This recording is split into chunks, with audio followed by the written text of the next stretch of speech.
വഖഫാണ് പുതിയ ചർച്ചാ വിഷയം.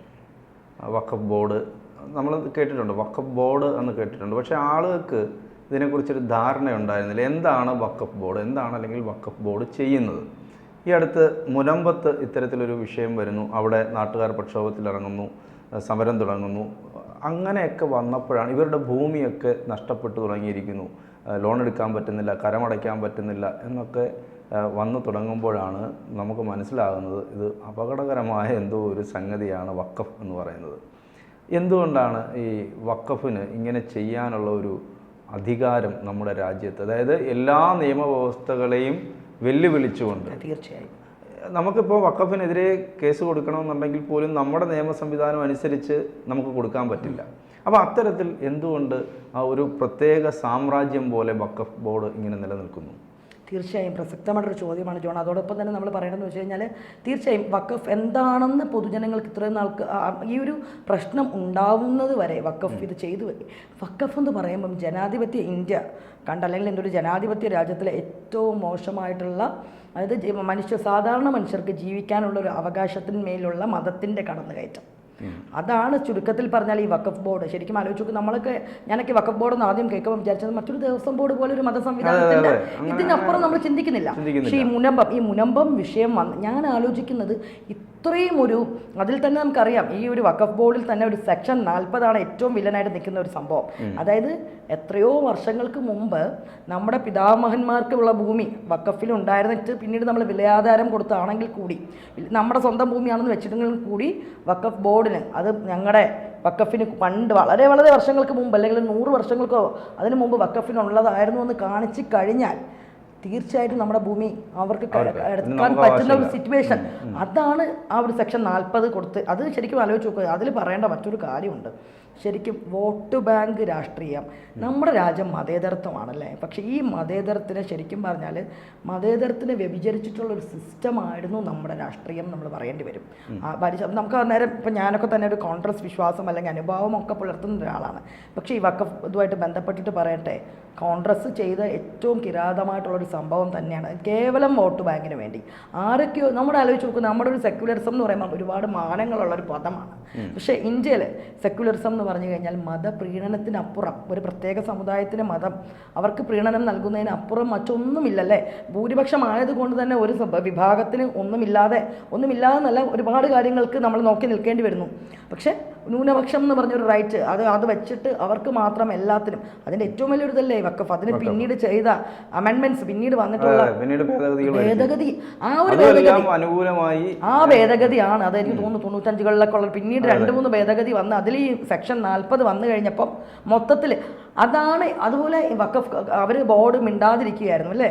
ഞാൻ ഈ മുനമ്പത്തെ സംഭവം ആലോചിച്ചു. മുനമ്പം മാത്രമല്ല, ഇപ്പം ചാവക്കാട് റീസെൻ്റ്ലി അതേ സംഭവം വന്നിട്ടുണ്ട്. അപ്പോൾ ഇവിടെ നമ്മൾ ചർച്ച ചെയ്യേണ്ട മറ്റൊരു കാര്യം, നമ്മൾ സംസാരിക്കേണ്ടതായിട്ടുള്ള മറ്റൊരു കാര്യം ആലോചിച്ച് നോക്കി. കേരളത്തിൽ ഇത്രയും വലിയൊരു, ഞാനത് ഓർക്കാനുള്ളൊരു കാര്യം, ഞാനൊക്കെ CAക്ക് അനുകൂലമാണ്. അപ്പം അതായത് നമ്മുടെ അറിയാം ആ ഒരു പ്രക്ഷോഭം വന്ന സമയത്ത് ഏറ്റവും കൂടുതൽ സമര പരിപാടികളുടെ മുന്നിൽ നിന്ന ഒരു സംസ്ഥാനം എന്ന് പറയുമ്പം CA വിരുദ്ധ സമരം ഇവിടെ നടന്നു. സെലിബ്രിറ്റികൾ തൊട്ട് എല്ലാവരും. അതിൽ തന്നെ നമ്മൾ എടുത്തു പറയണം, ചികിത്സിക്കാൻ വരെ CA അനുകൂലിക്കുന്നവർക്ക് ചികിത്സ ഇല്ല എന്ന് പറഞ്ഞ് ബോർഡ് വെച്ച ഡോക്ടർ ദമ്പതികളുണ്ട്, സരനും സരൻ്റെ ഭാര്യയും അല്ലേ. ആ ഒരു മൈലേജ് ആണ് പിന്നീട് രാഷ്ട്രീയത്തിലേക്കും ഫേസ്ബുക്ക് ആയിക്കോട്ടെ എല്ലാത്തിലും ആ മൈലേജ് കിട്ടി അവരൊരു സെലിബ്രിറ്റിയായി മാറുവാണ്. അപ്പം അങ്ങനെ വന്നു കഴിഞ്ഞപ്പോൾ CA എന്ന് പറഞ്ഞ എന്തോ സംഭവമാണ്. ആ ഒരു ബില്ല് വന്നു കഴിഞ്ഞാൽ ഇവരെന്തായാലും അടിച്ചിറക്കിക്കൊണ്ട്, അത് അവിടെ ഇടത് രാഷ്ട്രീയമായിക്കോട്ടെ നമ്മുടെ കോൺഗ്രസ് രാഷ്ട്രീയമായിക്കോട്ടെ, അവർ പറഞ്ഞിരുന്നത് എന്താണ്, എനിക്കിപ്പോഴും ഓർമ്മയുണ്ട്. വോട്ട് ചോദിക്കാനൊക്കെ ആ സമയത്ത് ഇലക്ഷൻ ഉണ്ട്, തെരഞ്ഞെടുപ്പ് ഉണ്ട്. വന്ന സമയത്ത് അവർ പറഞ്ഞതെന്ന് വെച്ചാൽ കുറേ കഴിയുമ്പോഴേക്കും ഈ ഒരു CA ആ ബില്ല് വന്നു കഴിഞ്ഞാൽ ഒരുപക്ഷെ നമ്മളൊക്കെ അടിച്ചിറക്കം അല്ലെങ്കിൽ ന്യൂനപക്ഷങ്ങൾ മൊത്തം ഇന്ത്യയിൽ നിന്ന് കെട്ടി പലായനം ചെയ്യേണ്ടി വരും എന്നുള്ളൊരു വലിയൊരു എന്താ പറയുക റൂമർ സ്പ്രെഡ് ചെയ്തു. അതിലൊരു പരിധിവരെ വിജയിക്കുകയും ചെയ്തൊരു പ്ലേസ് ആയിരുന്നു കേരളം. അപ്പോൾ അങ്ങനെ, പക്ഷേ അത്തരം കാര്യങ്ങളൊക്കെ ചെയ്ത ഈ കേരളത്തിൽ ഈ വഖഫ് ബോർഡിനെതിരെ സാംസ്കാരിക നായകർ ഈ നിമിഷം വരെ മിണ്ടിയിട്ടില്ല. അല്ലെങ്കിൽ ഈ സരൻ ആയിക്കോട്ടെ, സൗമ്യ സരൻ എന്നുള്ള ആ ഒരു ഡോക്ടർ ദമ്പതികളായിക്കോട്ടെ, അവർക്കൊരു ധൈര്യമുണ്ടോ? അതായത് വഖഫ് ബോർഡിനെ അനുകൂലിക്കുന്നവർക്ക് ചികിത്സ നിഷേധിക്കുന്നു എന്ന് പറഞ്ഞ് ഒരു ബോർഡ് വെക്കാനുള്ള ധൈര്യമുണ്ടോ? വഖഫ് ബോർഡിനെ അനുകൂലിക്കുന്നവർക്ക് ചികിത്സ നിഷേധിക്കുന്നുണ്ടോ? അല്ല എന്ന് പറഞ്ഞിട്ടൊരു ബോർഡ് നമ്മൾ പറഞ്ഞില്ലേ, CA സമയത്ത് CA അനുകൂലിക്കുന്നവർക്ക് ഇവിടെ ചികിത്സ ഇല്ല, ഭരണഘടന അങ്ങനെ പറഞ്ഞിട്ട് ബോർഡ് വെക്കാൻ ധൈര്യം കാണിച്ച ദമ്പതികൾക്ക് വഖഫ് ബോർഡിന് വേണ്ടി നിൽക്കുന്നു, അല്ലെങ്കിൽ വഖഫ് ബോർഡ് വേണം എന്ന് അനുകൂലിക്കുന്ന ഇപ്പോൾ കാണുന്നുണ്ടല്ലോ മത തീവ്രവാദികളും മൗദൂദികളും അതിനുവേണ്ടി സപ്പോർട്ട് ചെയ്യുന്നു. ശരി, അത്തരക്കാർ ഞങ്ങൾ ചികിത്സ കൊടുക്കില്ല എന്നല്ലെങ്കിൽ ആ രീതിയിലുള്ളൊരു ബോർഡ് വയ്ക്കാൻ അവർക്ക് ധൈര്യമുണ്ടോ? ഇല്ല. അപ്പോൾ എപ്പോഴും നമ്മൾ ചിന്തിക്കേണ്ടതായിട്ടുള്ള വിഷയം എന്താണെന്ന് വെച്ച് കഴിഞ്ഞാൽ, ഇവിടെ കേരളത്തിലായിക്കോട്ടെ വോട്ട് ബാങ്ക് രാഷ്ട്രീയം എന്ന് പറഞ്ഞാൽ വൃത്തികെട്ട ഇതിന് മതേതരത്വത്തെ ശരിക്കും കശാപ്പ് ചെയ്യുവാണ്. ഇവിടെ മതപ്രീണനമാണ് നടക്കുന്നത്. ഈ മുനമ്പത്തെ വിഷയത്തിൽ എടുത്തു കഴിഞ്ഞാൽ ഏറ്റവും സങ്കടകരമായിട്ടുള്ളതെന്ന് വെച്ച് കഴിഞ്ഞാൽ തിരുവിതാംകൂർ രാജവംശം ഒരു ഗുജറാത്തി സേട്ടുവിന് കൊടുത്ത ഭൂമിയാണ്. 404 ഏക്കർ ഭൂമിയായിരുന്നല്ലോ ഇത്. അത് കഴിഞ്ഞ് സേട്ടുവിൻ്റെ അവകാശിയായിട്ടുള്ള ആൾ അത് വഖഫിലേക്ക് മാറ്റുന്നു. പിന്നീട് അത് ഫറൂഖ് കോളേജിൻ്റെ അത്യാധീനത്തിൽ വരുന്നു. ഈ ഫറൂഖ് കോളേജുകാർ വിലയാധാരം വെച്ചിട്ട് ഈ മുനമ്പത്തിലെ ആൾക്കാർക്ക് വിലയാധാരം വെച്ച്, പക്ഷേ ഇതെല്ലാം നമ്മൾ കാണേണ്ട ഒരു കാര്യം, അവിടെ അവർ പറ്റുന്ന വെച്ചാൽ ഈ കോർട്ടിന് പുറത്തായിട്ടുള്ള ഒരു സെറ്റിൽമെൻറ്റിലായിരുന്നു അത്, അല്ലേ? അപ്പോഴും ശരിക്കും പറഞ്ഞാൽ ഇങ്ങനത്തെ കാര്യങ്ങൾ വരുമ്പോൾ നിയമപരമായിട്ട് മുന്നോട്ട് പോയിട്ട് ഇപ്പോൾ അതേ ആക്ട് വരുന്നുണ്ടെന്ന് പറഞ്ഞ് ഭേദഗതി വരുന്നുണ്ട്. കിരൺ റിജ്ജു ആണെന്ന് തോന്നുന്നുണ്ട് അല്ലേ, പാർലമെൻറ്റിൽ ഭേദഗതി വരുന്നുണ്ട്. അപ്പോഴും ഈ സെക്ഷൻ 40 എടുത്ത് കളയും.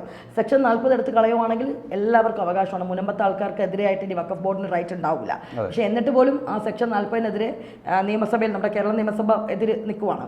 അപ്പോൾ എപ്പോഴും ഇങ്ങനെ തന്നെയാണ്. മാത്രമേ ഇപ്പോൾ ഹൈക്കോടതിയുടെ ഒരു സുപ്രധാന വിധി മെനഞ്ഞാന്ന് വരികയും ചെയ്തല്ലോ, മുൻകാല പ്രാബല്യമില്ല.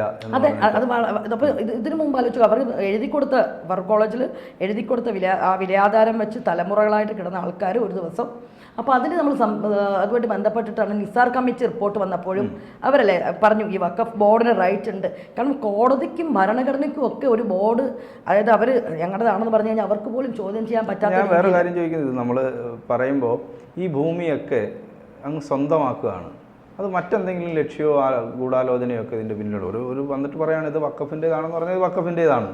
അപ്പോൾ ആ തരത്തിൽ ഒരു ചിന്തയോ അല്ലെങ്കിൽ ആ തരത്തിലുള്ള ഒരു രഹസ്യ അജണ്ടയോ മറ്റോ തീർച്ചയായിട്ടും ഉണ്ടാവും. കാരണം അതുകൊണ്ടായിരുന്നല്ലോ ഇത്രയും നാൾ ഇത് സൈലന്റ്. അവർ ആലോചിച്ച് നോക്കൂ, റവന്യൂ ഇതൊക്കെ ഉണ്ടായിട്ട് 2010 എനിക്ക് തോന്നുന്നു ഈ ഒരു നമ്മുടെ നിസാർ കമ്മിറ്റി റിപ്പോർട്ട് വന്ന ശേഷം വഖഫ് ബോർഡ് പതുക്കെ വീണ്ടും ഫറൂഖ് കോളേജിൻ്റെ ഇവർ പറയുവാണല്ലേ, ആ ഒരു കോട്ട് എടുത്ത് വെച്ചിട്ടാണ് വീണ്ടും വഖഫിനാണ് ഈ ഭൂമി എന്ന് പറഞ്ഞിട്ട് 2009 അവരങ്ങനെ ആക്കി. 2019 വഖഫ് ബോർഡ് ശരിക്കും അതുവരെ കരം കൊടുത്തുകൊണ്ടിരുന്ന ആൾക്കാരാണ്. റവന്യൂ, അതായത് റവന്യൂവിന് പിന്നെ ഒന്നും ചെയ്യാൻ പറ്റില്ല, റവന്യൂ ഡിപ്പാർട്ട്മെൻറ്റിനൊന്നും ചെയ്യാൻ പറ്റുന്നില്ല. കാരണം അത്രത്തോളം അധികാരം ഈ വഖഫ് ബോർഡിന് നമ്മുടെ കോൺസ്റ്റിറ്റ്യൂഷണൽ ഈ അമെൻമെൻറ്റ് കാരണം കിട്ടിയിട്ടുണ്ട്.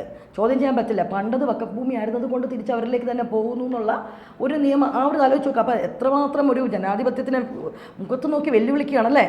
അപ്പോൾ ആ ഒരു അജണ്ടയുടെ ഇതായിട്ടാണ് ഈ മുനമ്പം പ്രശ്നം വന്നതുകൊണ്ട് മാത്രമാണ് ഇതിപ്പോൾ ഇത്രയും ശ്രദ്ധ ആൾക്കാരിലേക്ക് എത്തി. അപ്പോൾ ഇത് എത്ര ഭൂമികൾ ഇതുപോലെ അവർ കൈയേറ്റം ചെയ്തിട്ടുണ്ടാവും.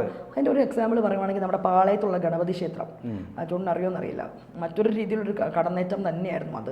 കാരണം ഞങ്ങൾക്കൊക്കെ അറിയാം ആ പാളയം ക്ഷേത്രം എന്ന് പറഞ്ഞാൽ തിരുവിതാംകൂർ രാജവംശം അവിടുന്ന് പത്മനാഭപുരം കൊട്ടാരം മാറി ഇങ്ങോട്ടേക്ക് തലസ്ഥാനം മാറ്റി തിരുവിതാംകൂറിലേക്ക് വന്നപ്പോൾ അവിടുന്നത്തെ നായർ പടയാളികൾക്ക് പ്രാർത്ഥിക്കാൻ വേണ്ടി കൊണ്ടുവന്നതാണ്. പത്മനാഭപുരത്തിരുന്ന ഇതാണ് ആ ഒരു ഗണപതി വിഗ്രഹം. അവിടെ വെച്ച് തുടങ്ങിയതാണ് ഈ പാളയത്തുള്ള ഗണപതി ക്ഷേത്രം. അന്ന് 90-95 സെൻറ്റ് സ്ഥലം, ഒരുപാട് സ്ഥലം ഉണ്ടായിരുന്നത്. അതോടൊപ്പം തന്നെ അന്ന് മുസ്ലിം പട്ടാളക്കാരും നമുക്കുണ്ടായിരുന്നു. രാജാവിനെ പക്കീർസാ എന്നൊക്കെ പറഞ്ഞ് ധർമ്മരാജയിൽ അറിയാമല്ലേ, അതെ നമ്മൾ വായിച്ചിട്ടൊക്കെ ഉള്ളത്. അപ്പോൾ അവർക്ക് ഇതേപോലെ രാജാവിനോട് കൂറുള്ള മുസ്ലിം പടയാളികളുണ്ട്. അപ്പം അവർക്ക് പ്രാർത്ഥിക്കാൻ വേണ്ടിയിട്ട് കുറച്ചൊരു സ്ഥലം വേണമെന്ന് പറഞ്ഞു. അപ്പോൾ അന്ന് പാളയം എന്ന് വെച്ചാൽ ഈ പട്ടാളക്കാർ തമ്പടിക്കുന്ന സ്ഥലമാണ്. അതുകൊണ്ടാണ് നമ്മുടെ പാളയം എന്നുള്ള പേര് നമുക്ക് തിരുവിതാംകൂറിലെ പാളയം. അപ്പോൾ അവർക്ക് പ്രാർത്ഥിക്കാൻ വേണ്ടി കുറച്ച് ഭൂമി രാജാവിൻ്റെ ഇതിൽ നിന്ന് കൊടുക്കണം, അമ്പലത്തിൻ്റെ അടുത്തുള്ള സ്ഥലത്ത് തന്നെ കൊടുത്തു. അവരത് പ്രാർത്ഥിക്കുന്നു. പ്രാർത്ഥിച്ച് കഴിയുമ്പോൾ സ്വാഭാവികമായിട്ട് പിന്നീട് അതൊരു ഇതുപോലെ അവരുണ്ടാക്കി ഒരു മസ്ജിദ് പോലെ ആക്കുന്നു. പിന്നീട് എന്താ സംഭവിച്ചതെന്നറിയാം, അമ്പലം എന്തായി മാറിയെന്നും നമുക്കറിയാം. വളരെ അമ്പലം ആരും അറിയുന്നില്ല, ഇങ്ങനൊരു ക്ഷേത്രം ഉണ്ടായിരുന്നു. പിന്നീട് രാജശേഖരൻ അദ്ദേഹമാണ് ഈ ഒരു റിനോവേഷനൊക്കെ ചെയ്തിട്ട്, അതായത് നടി രാധയുടെ ഹസ്ബൻഡ് അദ്ദേഹമാണല്ലോ ഇന്ന് മറ്റ് 2 ദേവാലയങ്ങൾക്കൊപ്പം അതേ പ്രൗഢിയിൽ ഈ ഒരു അമ്പലം വീണ്ടും ഇങ്ങനൊരു അമ്പലം ഉണ്ടെന്നുള്ള രീതിയിൽ മറ്റേ പറയും മതമൈത്രിയുടെ പ്രതീകമായിട്ട് 3 ഇതുണ്ടെന്ന് പറയുന്നതല്ലാതെ അമ്പലത്തിലെ ഭൂമിക്ക് എന്ത് പറ്റിയെന്നൊന്നും ആരും അന്വേഷിച്ചിട്ടില്ലായിരുന്നു. ഇത് തന്നെയാണ് ഈ ഒരു കടന്നുകയറ്റം, മതത്തിൻ്റെ കടന്നുകയറ്റം. അപ്പം എതിർക്കപ്പെടേണ്ടതാണ്. ഞാൻ പറയുന്നത് ഭേദഗതി വന്നിട്ട് ആ സെക്ഷൻ 40 ഈ വഖഫ് ബോർഡിനെ വില്ലനാക്കി വെക്കുന്നത് സെക്ഷൻ 40 എടുത്ത് കളയണം. അതോടുകൂടി ശരിക്കും സാധാരണ മനുഷ്യർക്ക് ഭൂമിയിൽ ജീവിക്കാൻ. കാരണം ആലോചിച്ച് നോക്കും, നമ്മുടെ ഈ മുനമ്പത്തെ ആൾക്കാരുടെ അവസ്ഥ ഒന്ന് ആലോചിച്ച് നോക്കണം. അവരുടെ അധ്വാനത്തിൻ്റെ പങ്കായിട്ട് മേടിച്ച ഭൂമി, കുടിയേറ്റക്കാരല്ല, അല്ലെങ്കിൽ പട്ടയം അങ്ങനെ കയറി കടന്നിട്ട് അങ്ങനത്തെ ഒന്നുമല്ല. അവർ വിലയാധാരം കൊടുത്ത് രജിസ്റ്റർ ചെയ്ത ഭൂമിയിൽ നിന്നാണ് അവർക്ക് ഇറങ്ങി കൊടുക്കേണ്ടി വരുന്നത്. ഇതിൽ തന്നെ മറ്റൊരു കാര്യം കൂടെ നമ്മൾ ചർച്ച ചെയ്യേണ്ടതായിട്ടുണ്ട്. ഇവിടെ കേരളത്തിൽ അതിനെക്കുറിച്ച് വളരെ മൗനമാണ് അല്ലേ, സാംസ്കാരിക നായകർ മൗനമാണ്, ഇവിടെ സംസാരിക്കില്ല. കാരണം വോട്ട് ബാങ്ക് രാഷ്ട്രീയമാണ്, പ്രീണനമാണല്ലോ. അതാണ് മെയിനായിട്ട് നമ്മൾ സംസാരിക്കേണ്ട ഒരു വിഷയവും ഈ വോട്ട് ബാങ്ക് രാഷ്ട്രീയമാണ്. കൂടുതൽ വാർത്തകളും വിശേഷങ്ങളും നിങ്ങളിലേക്ക് എത്താൻ ABC മലയാളം സബ്സ്ക്രൈബ് ചെയ്യുക, ബെൽ ബട്ടണും അമർത്തുക.